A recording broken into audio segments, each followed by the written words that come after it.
अपने चैनल पर हम आपको खुशामदीद कहते हैं। हर रोज़ एक नई कहानी को सुनने के लिए हमारे चैनल को सब्सक्राइब कर लें और कहानी को मुकम्मल सुनें। मेरी शादी हुई तो सास पहली रात ही तकिया उठाकर मेरे कमरे में आ गई और कहने लगी, मुझे अकेले डर लगता है। मुझे बहुत गुस्सा आया लेकिन चुप कर गई। सोचा नई दुल्हन हूँ, कुछ कहा तो शोहर का दिल ना उठ जाए। मुझे लगा सास एक रात के लिए आई है, लेकिन अब वो रोजाना अपना बिस्तर उठाकर आ जाती और हमारे बीच सोती थी। एक रात दिसंबर का महीना था और तेज सर्द हवाएं चल रही थी और मैं ना जाने कब से दुल्हन के लिबास में बैठी अपने दूल्हे अयान का इंतजार कर रही थी। मेरा दिल बैठा जा रहा था। ये घर शादी वाला घर तो बिल्कुल भी नहीं लग रहा था। कोई रौनक, कोई शोर शराबा नहीं था, ना ही कोई खास मेहमान थे। जो चंद मेहमान थे वो रुखसत हो चुके थे। घर में इतना सन्नाटा था कि मुझे खिड़की से बाहर होने वाली बारिश के बूंदों की आवाज सुनाई देने लगी। बारिश कतरा कतरा बरसने लगी। सर्दी बढ़ती जा रही थी और हीटर का कोई इंतजाम नहीं था। जो दो औरतें मुझे कमरे तक लाई थी वो मुझे बैठाकर भूल ही गई थी, जैसे मेरी कोई अहमियत ही नहीं। खैर, किसी के भूलने से मुझे फर्क नहीं पड़ता था, लेकिन मुझे तो मेरा दूल्हा ही यहाँ लाकर जैसे भूल बैठा था। 2 घंटे गुजर गए और रात का 1 बज गया और अयान का कोई अता पता नहीं था कि वो कहाँ है। मैंने अपनी दोस्तों से सुन रखा था कि दूल्हे को नई नवेली दुल्हन को इंतजार करवाना बहुत अच्छा लगता है, लेकिन अब ये इंतजार तवील से तवील तर होता जा रहा था। मैं एक ही पोजीशन में बैठी बैठी थक चुकी थी और ऊपर से शिकम भी खाली था। खाना तो दूर की बात, किसी ने पानी तक नहीं पूछा था। मैं अंदर ही अंदर अपनी सास पर गुस्सा हो रही थी कि उन्होंने मेरी खबर तक ना ली। मैंने सुना था कि मेरे ससुराल में सिर्फ मेरी सास और मेरे शोहर हैं और कोई नहीं। मेरा भी आगे पीछे कोई ना था। मेरे चाचा चाची ने मेरी परवरिश की थी और अयान का रिश्ता आया तो उन्होंने बिना कुछ छानबीन किए ही मेरा रिश्ता अयान से सिर्फ इसी बुनियाद पर रखा कि उसकी नौकरी अच्छी थी और बहुत बड़ा खानदान नहीं था, सिर्फ माँ बेटे ही थे और अपना घर था। एक तरह से मैं भी खुश थी कि अयान की नौकरी थी और घर में सिर्फ मेरी सास थी। नंद देवर वगैरह कोई नहीं था। मुझे अपनी किस्मत पर रोना आ रहा था। अब तो मेरा मेकअप भी बासी होने लगा था। मेरी तैयारी अब मुझे बेकार लग रही थी। जिसके लिए मैं तैयार हुई थी वो तो गायब था और बाहर बारिश भी तेज हो गई थी। मैं अपनी सोचों में गुम थी कि अचानक दरवाजा खुला और अयान अंदर आ गए। मैं क्या खाक शर्माती। गुस्से से मेरा बुरा हाल था। सारी शर्म की लाली अब गुस्से की लाली में तब्दील हो चुकी थी। अयान आकर बैठ गए। मैंने खुफगी के अंदाज में चेहरा दूसरी तरफ फेर दिया तो अयान ने मुस्कुरा कर मेरी तरफ देखा और पूछा कि नाराज हो। तो मैंने कहा, तो और क्या, नाराज नहीं होना चाहिए। मैं इतनी देर से आपके इंतजार में बैठी हुई थी, किसी ने मेरी खैर खबर तक नहीं ली। मैंने नई नवेली दुल्हन वाले नखरे दिखाते हुए कहा, मेरी तबीयत ठीक नहीं थी और मुझे बुखार था। मैं तब से डॉक्टर के पास गया हुआ था। मेरे दोस्त मुझे डॉक्टर के पास ले गए। मैं डॉक्टर के क्लिनिक में ही था। तुम चाहो तो मेरे दोस्तों से पूछ सकती हो। आयान सफाइयां पेश करने लगे, लेकिन मेरा 3 घंटे का गुस्सा 3 जुमलों में ठीक नहीं होने वाला था। मुझे मनाने के लिए आयान मेरे हुस्न की तारीफें करने लगे तो मेरा दिल खुश हो गया। शायद ही किसी इंसान को कोई चीज इतनी मुसर्रत देती होगी जितना उसे तारीफ देती है। अयान के लफ्ज ने मेरी सर्दी खत्म कर दी। फिर अचानक दरवाजा जोरों से बजना शुरू हो गया। ऐसे लग रहा था जैसे बाहर कयामत आ गई हो। अयान भी परेशान हो गए। उन्होंने दरवाजा खोला तो सास ने आओ देखा ना ताओ अचानक अंदर दाखिल हुई, लेकिन वो खाली हाथ नहीं थी।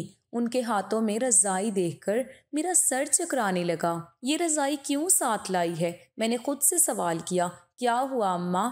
अयान ने सवाल किया तो मेरी सास परेशानी से बोली, अयान मुझे अकेले डर लग रहा है। मेरे दिल में दर्द हो रहा है और मुझे महसूस हो रहा है कि मुझे बुखार भी है। कहीं नींद में मुझे दिल का दौरा ना पड़ जाए और मैं मर ही ना जाऊं। अयान, मैं तुम्हारे कमरे में सोना चाहती हूँ। शादी की पहली रात मेरी सास मेरे कमरे में सोने के लिए आई थी। सोच सोचकर मेरे दिमाग की नसें फटने लगी थी। अम्मा, आपको डॉक्टर के पास लेके जाऊं? अयान ने कहा और उनके माथे पर हाथ रखा जो कि तप रहा था, यानी कि उन्हें वाकई बुखार था। माँ और बेटे को एक साथ बुखार आ गया था, वो भी मेरी शादी की पहली रात। अजीब इत्तेफाक था या मेरी किस्मत खराब थी। एक तो शादी में ज्यादा लोग शरीक नहीं हुए थे, दूसरा कोई छानबीन भी नहीं की गई थी। जितने मेहमान थे वो सब चले गए थे। बस गिनती के ही मेहमान थे। अरे इस तूफानी बारिश में कहाँ लेके जाओगे बेटा? मुझे बस सोना है, सास ने कहा। अच्छा अम्मा, आप सो जाए, मैं आपका ख्याल रखूंगा, अयान ने मेरी सास से कहा और उन्हें सोने को कहा। इतना हैरान मुझे मेरी सास ने नहीं किया था जितना आयान ने किया था। मुझे लग रहा था कि आयान कोई बहाना बनाकर टालेंगे, लेकिन उन्होंने तो फर्माबरदारी की इंतहा करते हुए अपनी माँ को शादी की पहली रात ही कमरे में सोने के लिए कहा। आयान ने मेरी सास के माथे पर पानी की पट्टियां रखनी शुरू कर दी ताकि उनका बुखार उतर जाए। वो खुद भी अस्पताल से आ रहे थे, उन्हें भी बुखार था और अब वो अपनी माँ की तीमारदारी में लग गए थे। मुझे मेरी सास की बीमारी एक सोची समझी मंसूबाबंदी लग रही थी जो मेरी शादी की पहली रात खराब करने के लिए तरदीद दी थी। मेरी सास ने शायद थोड़ी देर पहले जो मेरा गुस्सा उतर गया था वो फिर से बुलंदियों को छूने लगा था, लेकिन मैंने जब्त कर लिया। सोचा कि नई नवेली दुल्हन हूँ और शादी की पहली रात है, अगर मैंने कुछ बोल दिया तो आयान का दिल हमेशा के लिए मुझसे उठ जाएगा और मैं ऐसा बिल्कुल भी नहीं चाहती थी।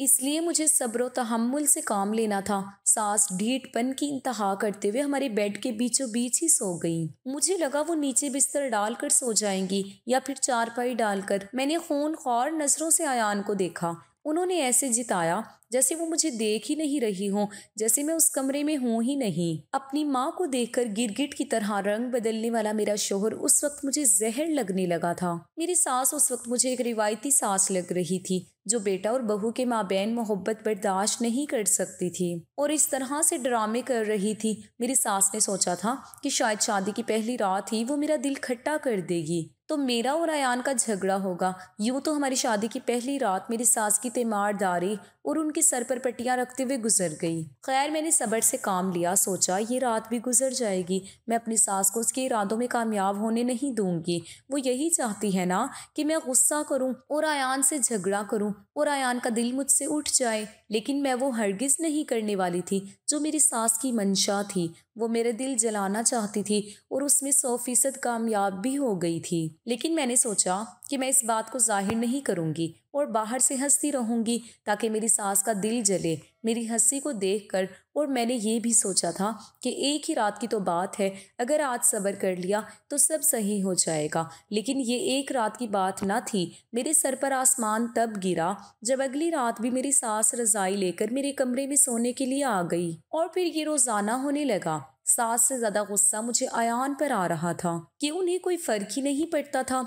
अपनी माँ के पल्लू से बंधे रहने वाला ये उनका फर्माबरदार बेटा था। आयान, ये क्या तरीका है? आपकी माँ को सोचना चाहिए कि हमारी नई नई शादी हुई है। मैंने बहुत बर्दाश्त कर लिया और मेरी बर्दाश्त की हद खत्म हो गई है। ये क्या तरीका है? रोजाना रात को मुंह उठाकर मेरे कमरे में आपकी माँ आ जाती है। अगर उनकी तबीयत इतनी ही खराब है और उनको इतना ही डर लग रहा है तबीयत खराब होने का, तो अपनी बहनों के साथ उनके घर जाकर क्यों नहीं सो जाती? सोने के लिए उन्हें हमारा ही कमरा मिला है, नए नवेले शादीशुदा जोड़े का कमरा। मेरी बर्दाश्त की हद खत्म हुई तो मैंने आयान से कहा, लेकिन मेरा इतना कहना था कि आयान हत्ते से उखड़ गए। ये मेरी माँ के बारे में तुम किस तरह से बातें कर रही हो? शर्म आनी चाहिए तुम्हें, मेरी माँ के बारे में ऐसे जबान इस्तेमाल करते हुए। मैं तो समझा था कि तुम सुलझी हुई पढ़ी लिखी लड़की हो, तमीज वाली हो, लेकिन तुम तो इतनी बदतमीज निकलोगी मुझे अंदाजा नहीं था।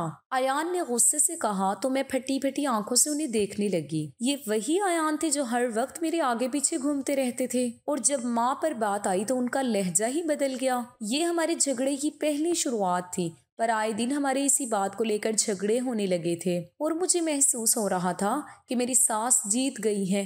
वो हमारे दरमियान झगड़ा करवाना चाहती थी और उसने करवा दिया।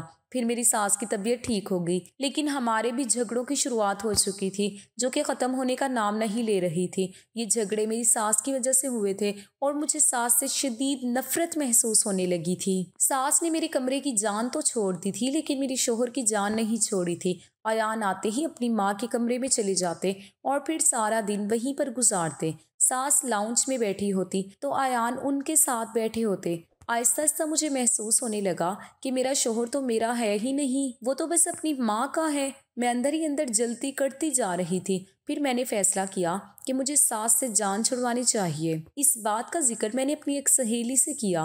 मेरी सहेली नादिया ने मुझे कहा कि हम दोनों एक पीर बाबा के पास चलते हैं और तुम्हारी सास का बंदोबस्त करते हैं। मैंने उससे कहा कि मुझे इन चीज़ों से डर लगता है, मुझे यकीन भी नहीं है तो उसने मुझे हर दलील से कायल कर लिया कि बाबा के तावीज़ात में बहुत असर होता है, तुम्हारी सास से हमेशा के लिए जान छूट जाएगी। उस दिन तो मेरा दिल नहीं माना, मेरा दिल इस बात के लिए मुतमईन नहीं था, इसलिए मैंने नादिया को मना कर दिया है। लेकिन उसी रात मेरी सास की तबीयत खराब हो गई। जब आयान सारा दिन ड्यूटी पर गुजरने के बाद घर आए तो देखा मेरी सास बुखार में तप रही थी। मैं तो वैसे भी अपनी सास से बात नहीं करती थी। मैंने ये बात महसूस की थी कि वो सारा दिन कमरे से बाहर नहीं निकली थी, लेकिन मैंने उनके कमरे में जाने की जहमत नहीं की। लेकिन मुझे पता नहीं था कि उनकी तबीयत खराब है। मेरे शोहर आए तो अपनी माँ की हालत देखी और उन्हें अस्पताल लेकर चले गए। आधी रात को वो उन्हें लेकर वापस आए और घर आते ही मुझ पर बरस पड़े कि मैं उनकी माँ का ख्याल नहीं रखती हूँ। उनकी माँ की तबीयत खराब थी और मैंने खबर तक न ली और उन्हें खाने तक का नहीं पूछा। अयान ने इतना गुस्सा किया जिसकी कोई हद नहीं थी, और वजह थी मेरी सास। उस दिन मैंने फैसला कर लिया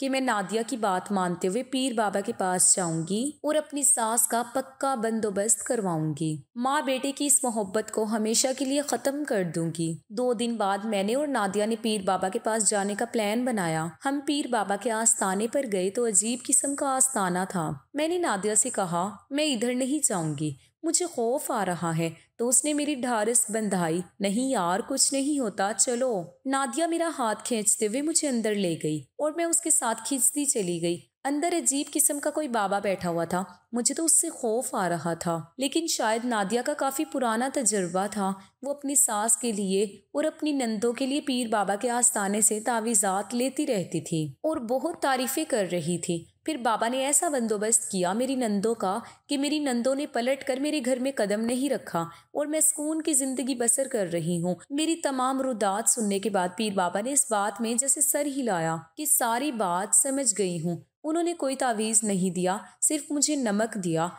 और कहा, ये दम किया हुआ नमक है, इसे अपनी सास और अपने शोहर को खाने में डालकर देना। मैं खुशी खुशी नमक लेकर घर आ गई। मेरी खुशी का कोई ठिकाना नहीं था। मैं बहुत पुरजोश थी कि मेरी सास से जान छूट गई थी, लेकिन कैसे, ये मुझे अंदाज़ा नहीं था। अगले दिन मैंने खाने में अपनी सास और शोहर को नमक मिलाकर दिया। एक दिन ही गुजरा था कि मेरी सास और मेरे शोहर के माँ बहन का झगड़ा शुरू हो गया। मेरा शोहर बिला वजह मेरी सास पर चीखता चिल्लाता। अयान गुस्से से इतने पागल हुए जा रहे थे कि उन्हें अपनी माँ की शक्ल से भी नफरत हो रही थी और मेरी खुशी की कोई इंतहा नहीं थी। मैं अपनी सास की शक्ल देखती रही तो मुझे खुशी हो रही थी कि ये वही औरत थी जिसकी वजह से अयान मुझसे लड़ाई करते थे और आज उसी औरत से लड़ाई कर रहे हैं। मैंने नादिया को फ़ोन करके सारी बात बताई तो नादिया ने मुझे शाबाश दी और कहा, ये पीर बाबा की करामत है, मुझे उनका शुक्रिया अदा करना चाहिए। और अगले ही दिन नादिया के साथ पीर बाबा के आस्थाने पर गई और अच्छी खासी रकम उनके हाथ पर रख दी। फिर बाबा ने कहा, आइंदा कोई काम हो तो मेरे पास आना। मैंने कहा कि मुझे औलाद के लिए तवीज़ चाहिए। मेरी शादी को 7 महीने गुजर गए हैं, अभी तक कोई खुशखबरी नहीं मिली। तो पीर बाबा ने मुझे औलाद के लिए भी तावीज़ दिए और शोहर को काबू करने के लिए भी। जब मैंने शोहर को काबू करने वाला तावीज़ अपने शोहर को पिलाया तो वो मेरा गुलाम बन के रह गया। मेरे इशारों पर चलने लगा, अपनी माँ से नफरत करने लगा। मेरे चेहरे पर हर वक्त मुस्कुराहट रहती, मैं हर वक्त हवाओं में उड़ रही होती। अब ये घर मेरे शोहर का और मेरा था और उसका सारा पैसा भी मेरा था। एक दिन किसी छोटी सी बात पर मेरे शोहर को गुस्सा आ गया और उसने हाथ पकड़कर मेरी सास को घर से बाहर निकाल दिया और मुझे तो यकीन नहीं आ रहा था कि मेरी सास से मेरी इतनी जल्दी जान छूट जाएगी। पीर बाबा की करामत से मेरी सास अपनी बहन के घर रहने चली गई जो उसी मोहल्ले में रहती थी। अगले दिन अयान की वही खाला जिसके घर मेरी सास गई थी अयान के पास आई और उन्हें डांटा कि अपनी माँ के साथ ये सलूक क्यों किया। अयान ने अपनी खाला से भी बदतमीजी कर दी और उनकी भी तजलील करके घर से निकाल दिया। मेरी खुशी तब दोबाला हुई जब मुझे माँ बनने की खुशखबरी मिली। मेरी जो ख्वाहिश थी वो पूरी हो गई थी। मेरी सास भी मेरे और अयान के दरमियान से निकल गई थी और अयान मुझ पर जान निछावर करते थे और अब तो मैं माँ भी बनने वाली थी। मेरी सास ने जब सुना कि मैं माँ बनने वाली हूँ तो वो मिठाई लेकर घर आई, लेकिन एक बार फिर से अयान ने उन्हें बेइज्जती करके घर से निकाल दिया तो मुझे सुकून मिला। 9 महीने मेरे शोहर ने मुझे हाथों का छाला बनाकर रखा। औलाद की खुशी में वो इस कदर खुश थे कि जिसकी कोई इंतहा नहीं थी। मुझे लग रहा था कि मेरा घर जन्नत बन गया है। हमारी खुशी मुकम्मल हो गई है और अब मुझे किसी और की ज़रूरत नहीं है। फिर वो दिन भी आ गया जिसका इंतज़ार था, यानी मेरी डिलीवरी का दिन। हम डॉक्टर के पास गए तो एक मसला हो गया। डॉक्टर ने कहा कि ऑपरेशन किया तो माँ और बच्चे दोनों को खतरा होगा, इसलिए हमें नॉर्मल डिलीवरी करवानी होगी। नॉर्मल डिलीवरी का सुनकर तो मेरी जान ही निकल गई कि मुझ में हिम्मत नहीं थी। मैंने सोचा आराम से ऑपरेशन हो जाएगा। मुझे हमेशा से इस तकलीफ से खौफ आता था। इस मराहिल से गुजरना मेरे लिए बहुत मुश्किल था, लेकिन ऑपरेशन का सोचकर मुतमईन थी। लेकिन आज जब मुझे पता चला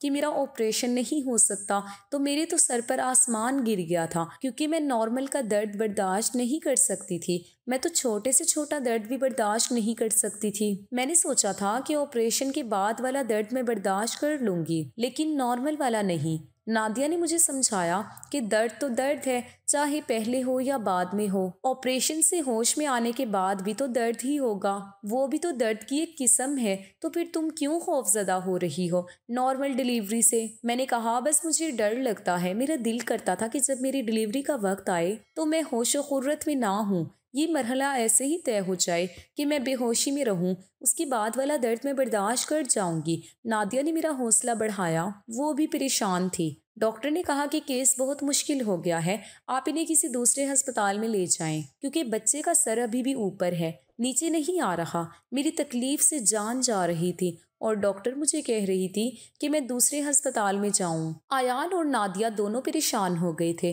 दूसरे अस्पताल में गए तो उस डॉक्टर ने भी जवाब दे दिया कि बच्चे का सर नीचे नहीं आ रहा। तो मेरी तो जान ही निकल गई। एक तरफ मैं दर्द में पड़ी हुई थी, दूसरी तरफ कोई मेरा केस लेने को तैयार ही नहीं था। डॉक्टर ने कहा कि इस मसले का हल ऑपरेशन है और आपकी बीवी को सांस का ऐसा मसला है कि इन्हें बेहोश नहीं किया जा सकता, और ऑपरेशन के बगैर डिलीवरी हुई तो बच्चे को फांसी आ जाएगी। नादिया ने बताया कि मोहल्ले में एक ऐसी दाई है जो बड़े से बड़ा मसला, जो बड़े से बड़ा मुश्किल केस आराम से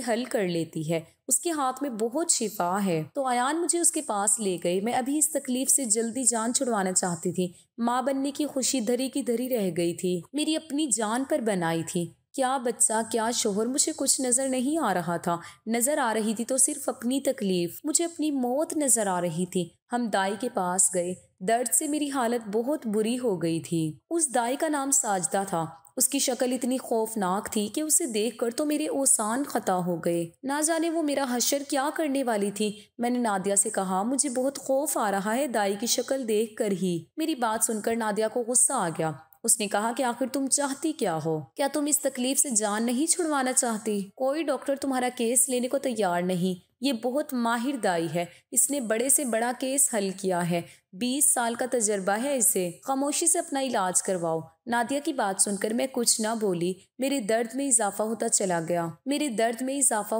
जा रहा था। साजदा दाई मुझे एक कमरे में ले गई। मैंने नादिया से कहा कि मेरे कमरे में मेरे साथ चलो। उसने मेरा हाथ पकड़ा हुआ था। मेरी दर्द में इजाफा होता जा रहा था। मुझे तकरीबन दाई के पास आए हुए 4 घंटे हो चुके थे और मेरी चीखें बुलंद हो रही थी। मेरी तकलीफ में इजाफा होता चला जा रहा था, इतना ज़्यादा कि बर्दाश्त से बाहर था। तकरीबन 12 घंटे गुजर चुके थे, लेकिन मेरी डिलीवरी का कोई इम्कान नहीं था और मेरा मौत से मुकाबला चल रहा था। मैं रब से दुआएं कर रही थी कि मुझे इस तकलीफ से आज़ादी दे। इतने में मेरी सास की आवाज़ सुनाई दी। शायद उन्हें मालूम हो गया था कि मैं यहाँ डिलीवरी के लिए आई हूँ, लेकिन मेरे शोहर ने उनसे झगड़ा किया और उनको वहाँ से जाने का कहा। मुझे उन दोनों की आवाज़ें सुनाई दे रही थी। वो मेरे शोहर की मिन्नतें कर रही थी कि उन्हें अंदर आने दें, लेकिन मेरा शोहर अपनी माँ से शदीद नफरत करता था। अयान अपनी माँ को अंदर आने से मना कर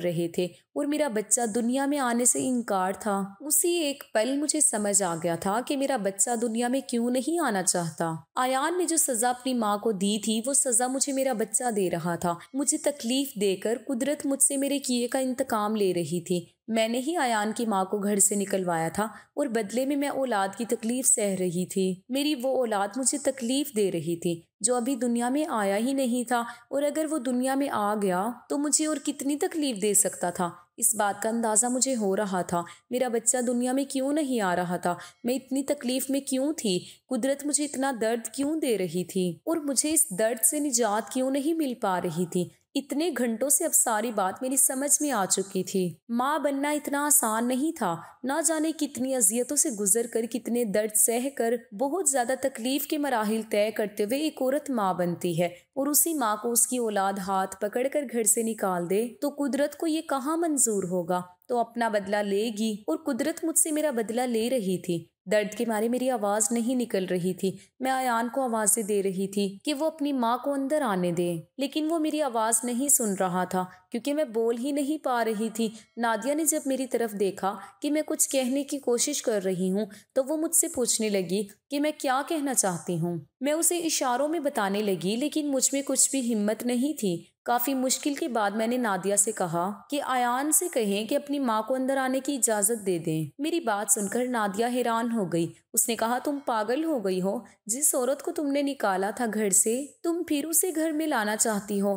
आखिर क्यों? मैं उस वक्त नादिया को अपनी बात समझाने की पोजीशन में नहीं थी। मैंने नादिया से कहा कि कोई सवाल ना करे, जैसा मैं कह रही हूँ ऐसा करे। अयान को जाकर कहे कि अपनी माँ को अंदर बुला ले। नादिया का मूड खराब हो गया था मेरी बात सुनकर। फिर भी मेरी मिन्नत करने पर वो बाहर गई और अयान से कहने लगी कि अपनी माँ को अंदर लाओ। अयान इस बात से इनकारी था, लेकिन नादिया ने मिन्नत की तो उसने इजाजत दे दी। मेरी सास अंदर चली आई। जैसे ही मेरी सास अंदर आई तो मैंने हाथ जोड़कर उनसे माफी मांगी। उन्होंने मेरे हाथ थाम लिए।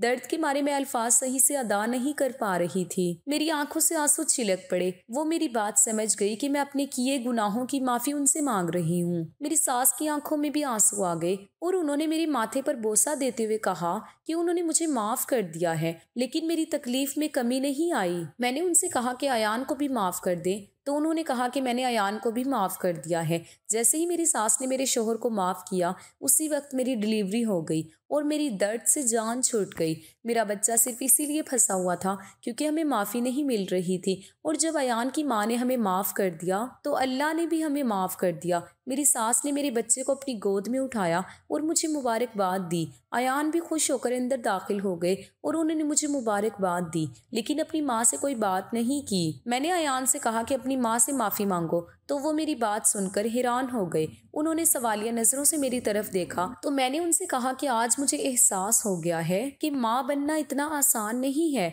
माँ बनने के लिए मौत से मुकाबला करना होता है, और आज मैंने भी मौत से मुकाबला करके एक बच्चे को जन्म दिया। अयान को भी एहसास हो गया था। उन्होंने भी अपनी माँ से माफी मांगी और हम खुशी खुशी घर आ गए अपने बच्चे को लेकर। मेरी सास मौत से खौफजदा होकर कमरे में आई थी पहली रात, और जब मेरा मौत से मुकाबला चल रहा था तब मुझे मेरी सास की हालत समझ में आई थी कि जब इंसान की आंखों के सामने मौत नजर आ रही हो तो उसे कुछ नजर नहीं आता। इसीलिए मेरी सास को भी एहसास नहीं हुआ उस वक्त कि उन्हें हमारे कमरे में उस वक्त नहीं आना चाहिए था। दोस्तों, कहानी कैसी लगी कमेंट करके जरूर बताएं। वीडियो अच्छी लगी हो तो इसे लाइक करें, शेयर करें और हमारे चैनल को सब्सक्राइब करें। शुक्रिया। अल्लाह हाफिज।